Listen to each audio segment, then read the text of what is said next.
오늘 우리에게 주시는 하나님의 말씀은 누가복음 10장 1절에서 2절 말씀입니다. 제가 가진 성경 신약 108쪽에 있습니다. 그 후에 주께서 따로 70인을 세우사 친히 가시려는 각 동네와 각 지역으로 둘씩 앞서 보내시며 이르시되 추수할 것은 많되 일꾼이 적으니 그러므로 추수하는 주인에게 청하여 추수할 일꾼들을 보내주소서 하라. 아멘.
종강이 있었는데 개강도 있기 마련이죠. 또다시 이렇게 만나 뵙게 돼서 반갑습니다. 어떻게 보면 새로운 한 달이 또 시작되면서 새로운 계절도 또 이렇게 돌아온 것 같습니다. 우리 마음의 문을 활짝 여시고 또 우리에게 맡겨진 본분을 또 신실하게 감당하신 우리 모두가 되시기를 바랍니다.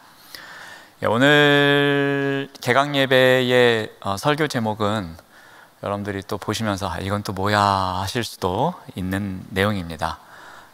이러한 내용이 나오게 된 배경을 우리가 함께 살펴보면서 우리가 또 어떻게 또 우리에게 맡겨진 이 시간을 또 열심히 살아낼지를 한번 같이 고민해 보는 시간이 되었으면 좋겠습니다. 소그룹이라는 것, 소그룹은 코로나 이전에도 중요했습니다. 자, 그런데 소그룹은 이 코로나 이후에는 더욱 중요해졌습니다. 왜 그런가 하면은 특히 이제 교회에서 더욱더 이 소그룹에 대한 어떤 갈급함 그리고 필요성에 대해서 최근에 더 대두되고 있는데요. 어느 이제 이 여론조사 기관에서 이 코로나 이전과 코로나 이후에 이 출석하는 성도들의 숫자가 크게 변동이 없는, 그러니까 뭐 한 20%에서 30%의 감소가 없는 교회들의 특징을 살펴보았더니 대부분 그런 교회들이 소그룹이 잘 되어 있다라는 겁니다.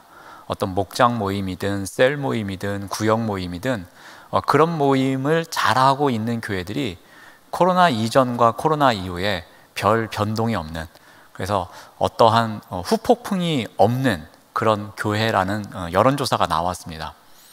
그러다 보니까 뭐 우리 교회 저 교회 할 것 없이 모든 교회들이 야, 소그룹이 교회 살린대, 그러니까 누구나 다 이 소그룹에 대한 중요성을 강조하고 있습니다. 그래서 제가 알고 있는 이 몇몇 교회들도 제가 이렇게 요즘 어떻게 하느냐 이렇게 물어보면은 하여튼 뭐 제자 훈련하고 소그룹을 굉장히 강조하고 있음을 알 수 있습니다. 어느 한 교회에서도 이에 대해서 또 실시를 했습니다. 도전을 했습니다. 전에는 소그룹이 모이면 그냥 어느 정도의 기존에 하던 것만 하다가 이제는 그러지 말고 우리가 한번 변화를 줘보자 해서 그 소그룹마다 하나의 프로젝트를 줬습니다. 그래서 그 소그룹에 일정 금액을 주면서 그 금액을 갖고서 무엇인가 해보라고 일종의 숙제를 맡겨준 것입니다. 그 소그룹에 작은 목표이지만 그 목표가 생기니까 그 목표를 달성하기 위해서 사람들이 모이기 시작하고 우리가 뭘 해야 될지를 한번 돌아보기 시작하고 그러다 보니까 좀 더 자신들의 정체성이 무엇인지 정립해가고 또 어떻게 해야 되는지를 그 과정을 살아내는 일이 있었다는 겁니다. 그러다 보니까 그만큼 더 이전의 활력을 찾을 수 있었다고 합니다. 이제 포스트 코로나 시대에 접어들면서 뭔가 소그룹을 다시 부활시키기 위한 그 하나의 방법이기도 합니다. 아마 오늘 모이신 리더들 가운데는 여전도회 활동을 하시는 분들도 많이 있으시기 때문에 작년에 우리도 경험을 해봤습니다. 우리 작년에 우리 교회의 표어인 어컴퍼니에 대한 우리가 어떤 실천 과제로서 제가 한번 이렇게 말씀드렸던 것이 그 여전도회별로 하나의 좀 이렇게 어컴퍼니를 실천해보는 시간을 갖자고 해서 아마 좀 뭐 여전도회마다 또는 남성교회마다 차이는 있었지만 그래도 그것을 위해서 모이기 시작했고 모여서 의논을 하기 위해선 또 차 한 잔이라도 같이 마시고 그러다 보면 또 살아가는 이야기도 나누게 되고 그리고 우리 여전도회가 이번에 이 목표를 향해서 나아가기 위해 어떻게 해야 되는지 그러다 보니까 우리 여전도회가 무엇을 해야 되는지 정체성도 다시 한번 정리할 수 있는 기회가 되었을 것입니다. 그러니까 소그룹에 조그만 변화를 주었지만 그 변화를 통해서 그 소그룹이 왜 있어야 하는지를 깨닫게 했다는 것입니다. 그러니까 소그룹에 있어서 중요한 것은 왜 우리가 있어야 하는지, 왜 우리가 소그룹에 존재해야 하는지, 그리고 우리가 소그룹을 통해서 무엇을 해야 하는지 그 정체성이 명확하다면 그 소그룹은 부흥할 수밖에 없다는 것, 그것을 나타내 주는 것입니다. 이 코로나 이후에 이 소그룹은 매우 중요하게 되었다고 말씀을 드렸습니다. 그래서 우리에게 또 중요한 사명이기도 하고 우리가 하나의 목적을 갖고서 그 소그룹을 이끌어가는 것은 매우 중요한 숙제로 다가오고 있습니다. 각각 소그룹의 사명에 맞는 이 핵심적인 사역들을 다시 한번 점검해 보아야 할 때이고 그리고 우리 소그룹이 해야 할 일에 집중하고 선택하는 일, 그 일이 필요한 때이기도 합니다. 그래서 오늘 그 부분에 대해서 함께 잠깐 나누고자 합니다. 예수님도 우리가 잘 알고 있는 것처럼 이 소그룹을 강조하셨습니다. 그래서 우리가 성경적인 소그룹을 이야기할 때에 예수님의 이야기, 예수님을 통해서 그 모델을 따오기도 합니다. 예수님께서 만드셨던 가장 기본적이고 가장 완성적인 소그룹이 무엇이었습니까? 이 12명의 제자 그룹이었습니다. 12명의 제자를 부르고 그 12명의 제자들을 훈련시키고 12명의 제자들과 함께 지내면서 어떠한 것이 하나님의 나라를 확장하기 위해서 살아가는 방식인지, 그 삶의 방식, 그리고 가르치고 전도하고 또 고치시는 그 사역을 함께 하심으로써 앞으로 이 소그룹이 무엇을 해야 할지를 가르쳐 주셨습니다. 그리고 이 소그룹이 더 나아가서 또 다른 소그룹을 만들어 갈 수 있도록, 그래서 그 사도들이 그 사도행전에 나오는 그때에는 또 그들 나름대로의 소그룹과 또 그들 나름대로의 교회를 세워가는 모습을 볼 수 있었습니다. 우리가 조금 전에 읽은 본문 우리가 깊이 살펴보진 않겠지만 그 또한 예수님께서 만드신 소그룹 가운데 하나입니다.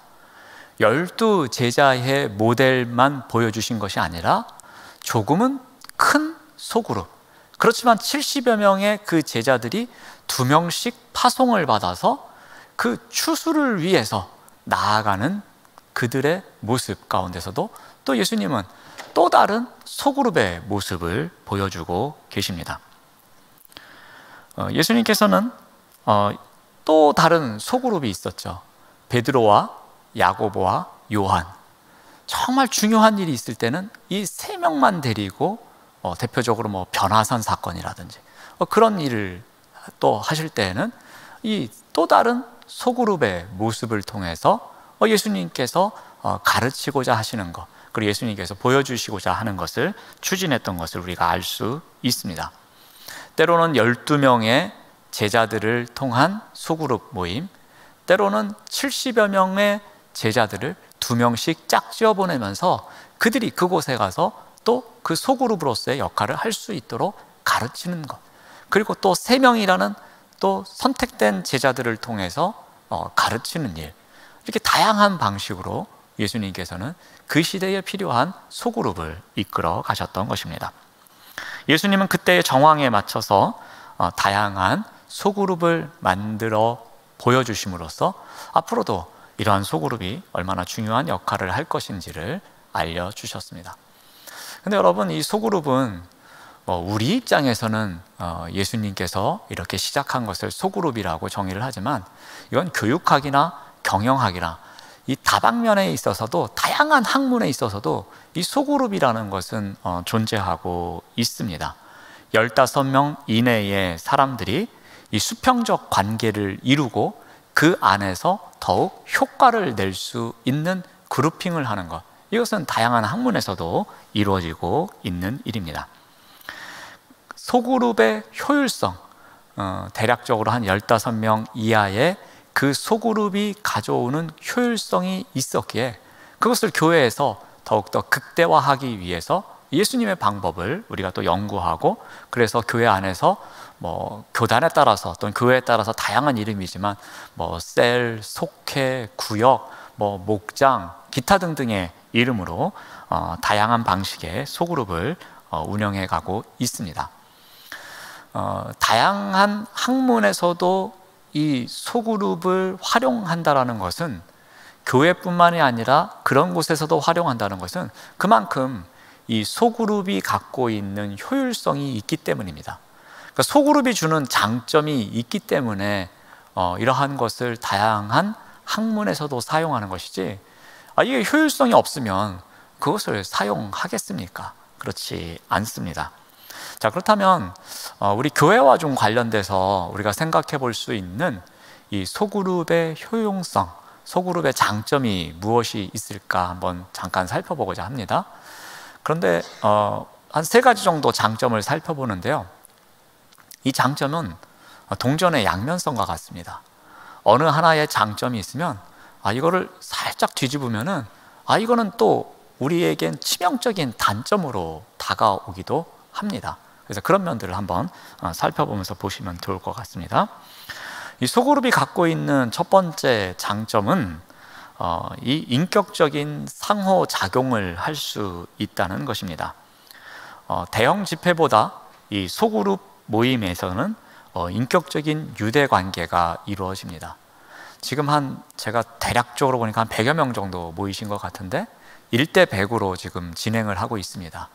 이러한 가운데 제가 여러분들에게 어느 정도의 정보 전달만 전할 뿐이지 저와 여러분에 있어서의 인격적인 유대관계는 이루어지지가 않습니다. 소그룹이란 어떠한 것이고 그 소그룹을 예수님께서는 어떻게 하셨고 그러므로 그 소그룹을 우리 교회에 적용해 보면 이런 장점이 있습니다 라는 그런 정보를 제가 전달하는 것이지 그것을 통해서 여러분과 저와의 인격적인 유대관계는 일어나기가 쉽지가 않습니다. 소위 말하는 이 라지 그룹에서는 인격적인 유대관계가 이루어질 수가 없습니다. 참석자들이 좀 더 소속감을 느낄 수도 없습니다. 여러분 오시면서 고민을 하셨는지 모르지만 오늘 나 혼자 정도 빠져도 별로 티도 안 나는데 오늘은 좀 여기저기 쑤시는데 집에서 쉬자. 그랬어도 문제가 없어요. 뭐 인원이 한 100여 명 이상 모이니까 그 중에 한두 명 빠져도 별로 티가 안 납니다. 그래서 이렇게 소속감에 있어서도 이 라지 그룹에 있어서는 그렇게 강력하게 묶어주지를 못합니다. 그리고 이렇게 많은 사람들이 모이다 보면은 어떤 형제의 그리고 따뜻한 마음 이런 걸 나누기도 쉽지 않습니다. 우리가 뭐 1부부터 4부까지 예배 드릴 때에 또는 뭐 이렇게 수요 예배 때나 그럴 때 우리 뭐 전후 좌우에 계신 분들하고 교제하는 시간 갖겠습니다. 주님의 이름으로 축복합니다 하면은 우리 활짝 웃으면서 인사는 해요. 그렇지만 그 가운데서 우리가 엄청난 형제를 느끼면서 그 가운데서 엄청난 뭐 소속감을 느끼는 것 그런 일이 이렇게 일어나지는 않습니다. 그냥 대형 집회가 안겨주는 그 어떠한 그 시대 그 시간의 감동 정도 그 정도지 그 안에서 느낄 수 있는 그런 다양한 감정은 없습니다. 마음속 깊이 자리하고 있는 나의 아픔, 나의 힘든 것 그것을 우리가 이렇게 라지 그룹 안에서 나누기도 힘들지 않습니까? 지금 뭐 이렇게 예배를 드리고 있는데 옆에 사람하고 내가 어제 얼마나 힘들었는 줄 알아? 내가 그것 때문에 지금 내가 미치겠어. 뭐 그런 말 할 수 없지 않습니까? 그러니까 이 라지 그룹 안에서는 그러한 일이 일어날 수가 없습니다. 근데 소그룹 안에서는 그런 마음도 좀 터놓을 수 있고 우리 구역 식구 그래 우리 어떤 뭐 우리 여전도에 막 그런 소속감을 갖고 손 한 번이라도 잡아주는 그런 끈끈함이 소그룹에서는 일어날 수 있지만 이 라지 그룹에서는 일어날 수가 없습니다. 이런 인격적인 상호작용이 소그룹이 갖고 있는 장점 중에 하나입니다. 자, 근데 이 장점이 단점이 되기가 쉽습니다. 이 소그룹 안에서 인격적인 상호작용이 일어나고 있는데 그 상호작용이 소그룹 안에서만 일어나고 있으면 괜찮은데 이게 밖으로 나아가지 말아야 할 것이 밖으로 나아가는 경우가 있습니다. 김 집사님, 집사님만 알고 있어요. 제가 우리 아들 내미가 이런 속을 썩여가지고 뭐 해가지고 참 기도 좀 해주세요 라고 얘기했어요. 그랬더니 며칠 지나고 나니까 우리 집 아들이 속 썩이는 게 교회에 소문이 다 나 있어요. 그럼 얼마나 힘들겠어요. 김 집사님만 알라고 했는데 이 성령님께서 임재하셔가지고 모든 사람이 알게 되는 그런 일이 생기게 됩니다. 오히려 이 인격적인 상호작용이 마음에 상처를 주는 일이 발생하기도 합니다. 물론 소문을 내줘야 할 것도 있어요. 김 집사님만 아세요. 근데 이번에 우리 아들이 서울대 들어갔어요. 그런 건 소문 내줘야 돼요. 소문 안 내주면은 왜 김 집사님은 이야기를 안 하나 뭐 그럴 수도 있어요. 그러니까 그런 걸 잘 구분하셔야 됩니다. 이야기하지 말라고는 했는데 이거는 이야기해야 될 것이구나, 이야기하지 말아야 될 것이나. 그런데 그런 일로 인해서 오히려 인격적인 상호작용이 일어나는 가운데서 부작용이 생길 수도 있다는 것입니다. 또 하나의 소그룹이 가져다주는 특징 가운데 하나는, 장점 가운데 하나는 교육적인 효과입니다. 교육적인 그것은 이제 제가 여기서 할 때는 단순한 지식 전달만 일어나고 있지만 이 소그룹에서는 이 멘토 역할을 해줄 수가 있습니다. 그리고 이 상호 모방이 가능합니다. 그러니까 어느 한 사람이 예를 들면 구역장이 구역원들의 영적 상태, 그리고 이 사람이 알고 있는 성경 지식, 그러한 것들을 다 알고 있기에 그 사람에게 맞춰서 맞춤 교육을 해줄 수 있습니다. 눈높이를 맞춰줄 수가 있습니다. 그리고 그 사람이 이해할 수 있는 용어를 사용해서 잘 설명해 줄 수도 있습니다. 그러니까 적절하게 상대방을 양육해 줄 수 있고 또 좋은 신앙의 길로 인도해 갈 수 있는 것입니다. 그리고 또 가까운 거리에서 이런 신앙적인 나눔을 하다 보면은 리더 입장에서도 이 팀원들에게 배울 점이 있고 또 팀원들 입장에서도 리더에게 배울 바가 있습니다. 야, 저 사람이 이렇게 하나님을 사랑하는 모습, 야, 이건 집사님도 아니고 권사님도 아니고 참 우리 교회 오신 지 얼마 되지도 않았는데 정말 그 사랑하는 모습이 정말 순수하고 아름답구나.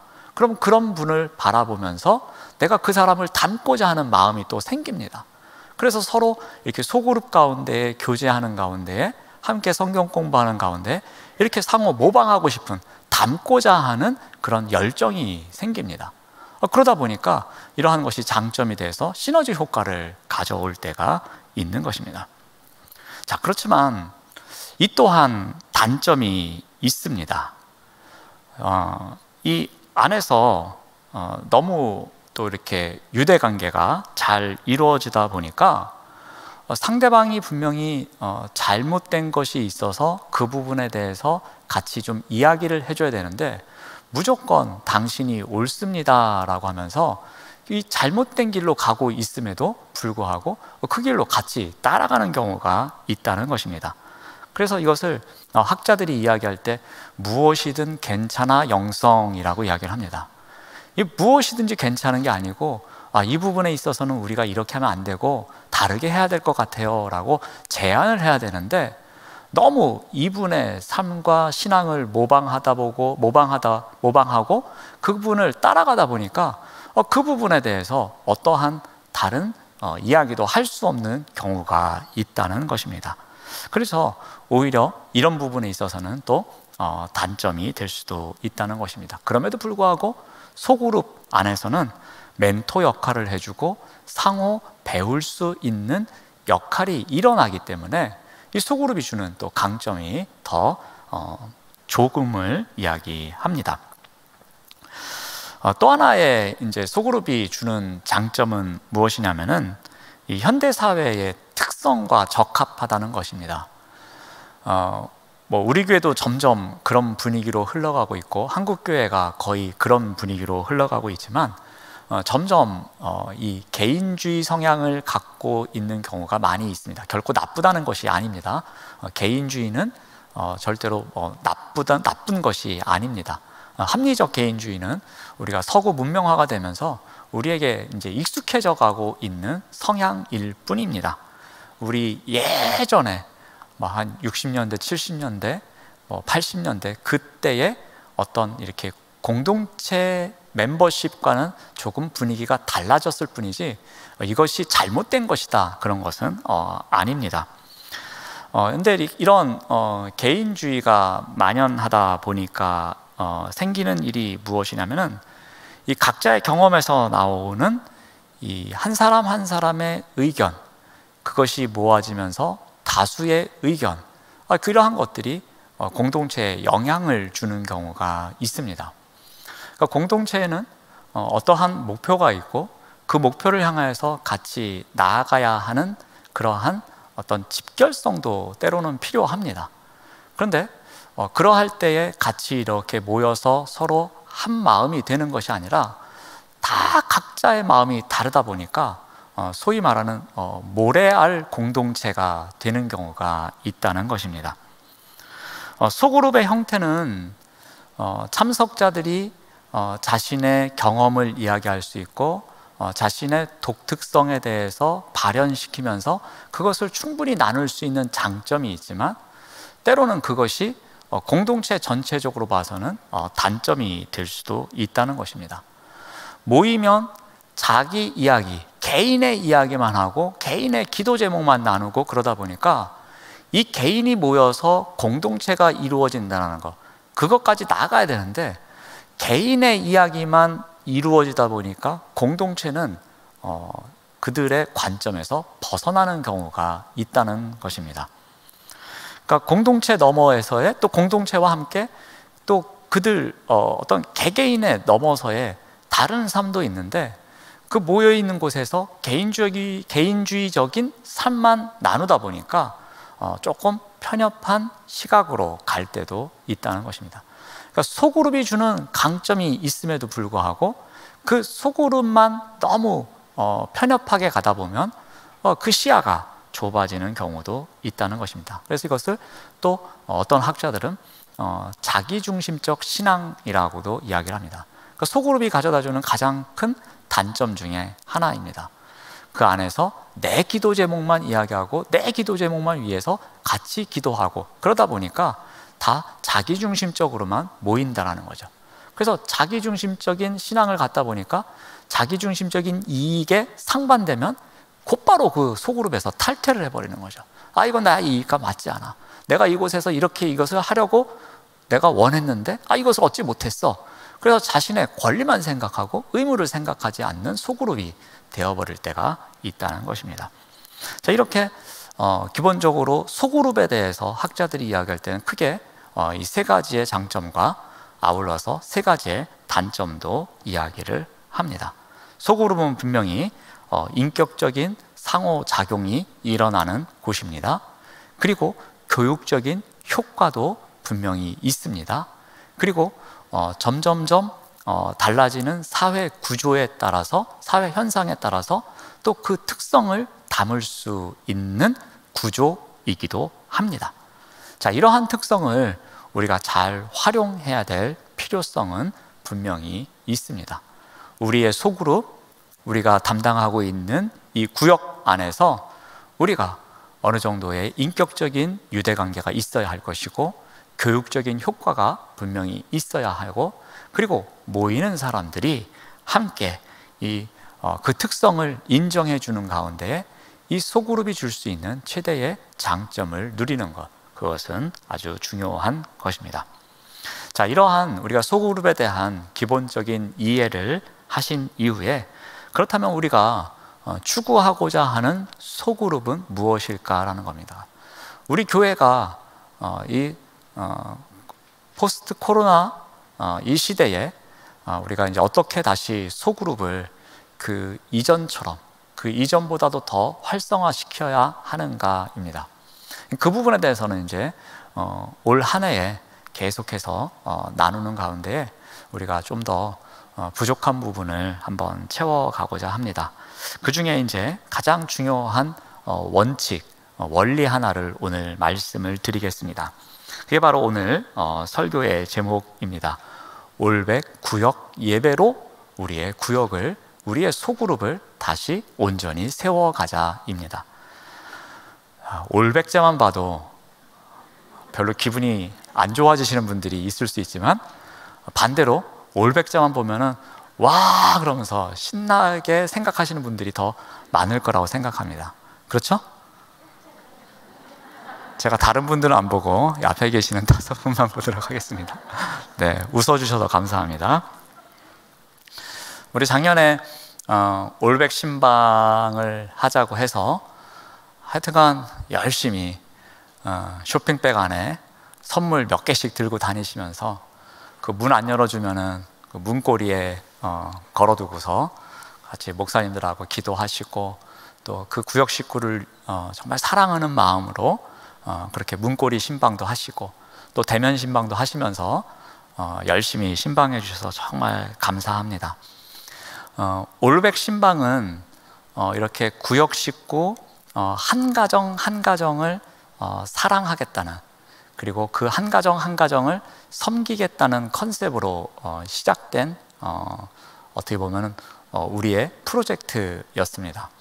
그렇다면 이니셜은 똑같지만 올백 구역 예배는 이제는 개인은 그 구역 식구 한 가정 한 가정을 우리가 신방을 했으니까, 이제 이 한 가정 한 가정을 우리의 소그룹으로 모으는 그러한 시간이라고 생각하시면 될 것 같습니다.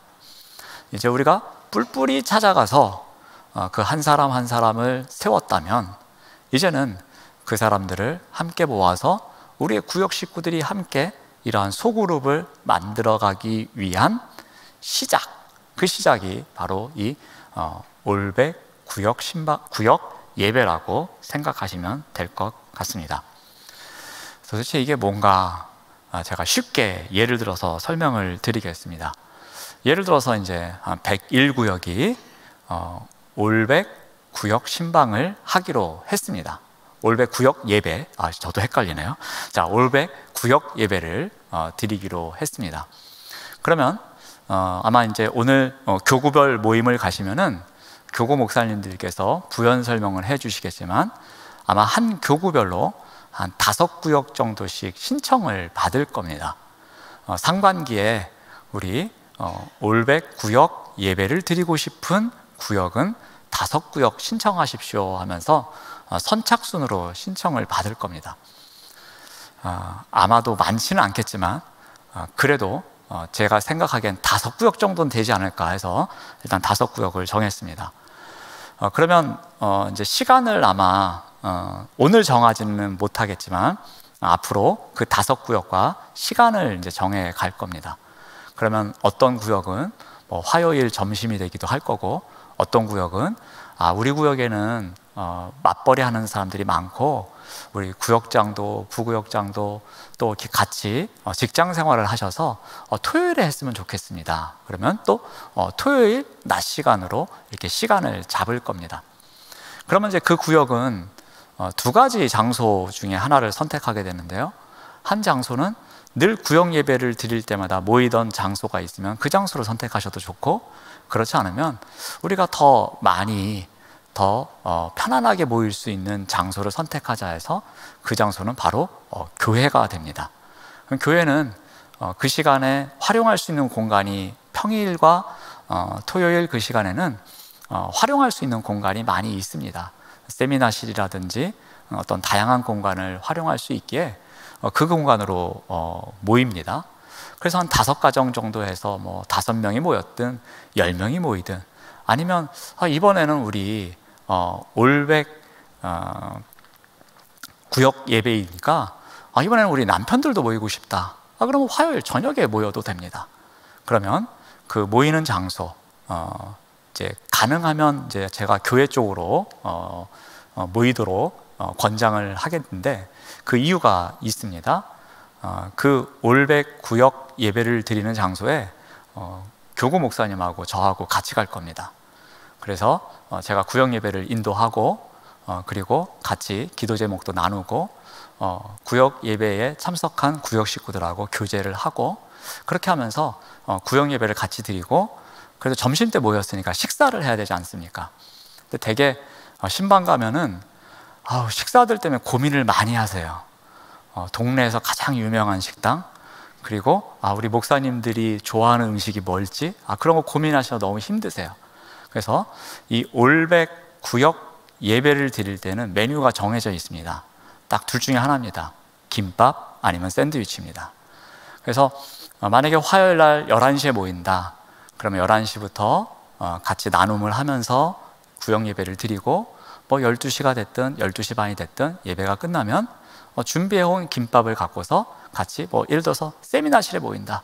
그럼 1층 세미나실에 모이면 이렇게 둥그렇게 앉아가지고 같이 예배를 드리고 나눔을 하고 또 기도 제목 같이 나누고 기도하고 난 이후에 그 김밥을 먹으면서 같이 교제하는 시간을 갖고 이렇게 마무리하는 구역 예배를 하려고 합니다. 이 구역 예배는 자꾸 구역 예배를 안 드리는 구역이 너무 많아서 제가 궁여지책으로 생각을 해서 이렇게라도 하면 구역 예배를 시작하겠지라는 간절한 소망을 담고서 시작하는 겁니다. 제가 말씀드렸습니다. 간절한 소망이라고 말씀을 드렸습니다. 저는 소망이 이루어질 거라고 믿습니다. 그래서 우리가 이제 6개 교구인데 6교구는 조금 시간이 지난 다음에 이제 하고요. 1교구부터 5교구까지 우리 5구역씩 이렇게 신청을 받으면 한 25개 구역 정도가 모일 겁니다. 그러면 아마 상반기에 가능하면 7월까지 해서 이 25개 구역은 제가 이제 일정을 계속 짜서 일주일에 한 번 또는 일주일에 2번 정도 시간을 내서 그 신청하는 구역과 함께 구역 예배를 드리고 같이 김밥 먹는 시간을 갖도록 하겠습니다. 그래서 한번 그렇게 시작하시고 그 다음부터 구역 예배가 계속 이어질 수 있도록 1년에 그거 한 번 하라는 게 아닙니다. 그거를 계기로 해서 다시 소그룹이 활성화될 수 있도록 어떻게 보면 마중물 역할을 하겠다는 거지. 우리 목사님과 함께 구역 예배 드렸으니까 올 한 해 구역 예배 다 드렸어, 그렇게 생각하시면 절대로 안 됩니다. 그래서 우리가 다시 이전의 방식과는 이제 많이 달라질 겁니다. 아마 여러분들이 젊은 시절에 우리 은퇴하신 권사님들에게 배웠던 방식으로는 지금 이제 후배님들을 초청하시기에는 쉽지 않을 겁니다. 그만큼 시대가 달라졌고 그 시대가 요구하는 특성이 달라졌기에 아까 제가 3번째로 말씀드렸던 것처럼 이제는 성향이 다양해졌기에 우리가 소그룹을 모으기 위해서는 그 다양한 성향을 포용해 줄 수 있는 방법을 찾지 않고서는 소위 말하는 꼰대 구역장이 되어서는 절대로 구역원들을 불러 모을 수 없는 세상이 되었습니다. 그래서 한번 그 시작점을 저와 교구 목사님들이 같이 열심히 뛰는 가운데 올백 구역 예배를 통해서 우리의 소그룹을 다시 한번 세워보고자 하는 마음에서 오늘 개강 예배 때 이 이야기를 나눕니다. 토요일을 제가 많은 시간을 뺄 수는 없습니다. 뭐 결혼식이 있는 날도 있고, 그래서 토요일이 보니까 한 달에 한 번이나 2번 정도 빼면 잘 뺄 수 있을 것 같습니다. 그러면 토요일은 11시 정도에 교회로 오시면 그렇게 해서 같이 모여서 세미나실에서 나눔도 하시고, 아이들이 따라오면 아이들도 같이 데리고 오시면 또 같이 즐거운 시간을 가지면서 마치 소풍 듯이 김밥 한 줄씩 먹으면서 교제하면 또 그 안에서 우리가 또 새롭게 추구하는 방식의 사랑이 싹트지 않을까 생각합니다. 그러한 일에 적극적으로 우리 동참해 주시기를 간절히 부탁드립니다. 아무도 답변을 안 하시네. 나는 아무리 담임 목사가 얘기해도 절대로 안 합니다라는 그런 의지로 앉아 계시는 건 아니지요? 네, 그럼 다시 한번 여쭙겠습니다. 간절히 부탁드립니다. 네, 우리 교구 목사님들 누가 아멘 하시는지 체크하셨죠? 네, 우리 뒤에서 매의 눈으로 바라보고 있습니다. 네, 감사합니다. 기도하겠습니다. 하나님 감사합니다. 멈춰진 소그룹을 다시 시작하고자 합니다. 그 이전처럼, 아니 이전보다 더 온전히 세워나가고자 합니다. 잘 되고 있는 소그룹은 더 잘 될 수 있도록 이끌어가기를 소망합니다. 하나님, 우리에게 또 용기를 주시고 우리에게 지혜를 주시고 무엇보다도 성령님께서 함께하여 주셔서 우리가 모이는 그 소그룹에 은혜가 넘쳐날 수 있도록 인도하여 주시옵소서. 그래서 그 은혜를 사모하는 사람들이 한 명씩 한 명씩 더 모이게 하여 주시고 그 은혜를 나누는 소그룹이 될 수 있도록 인도하여 주시옵소서. 모든 것 감사드립니다. 예수님의 이름으로 기도드립니다. 아멘.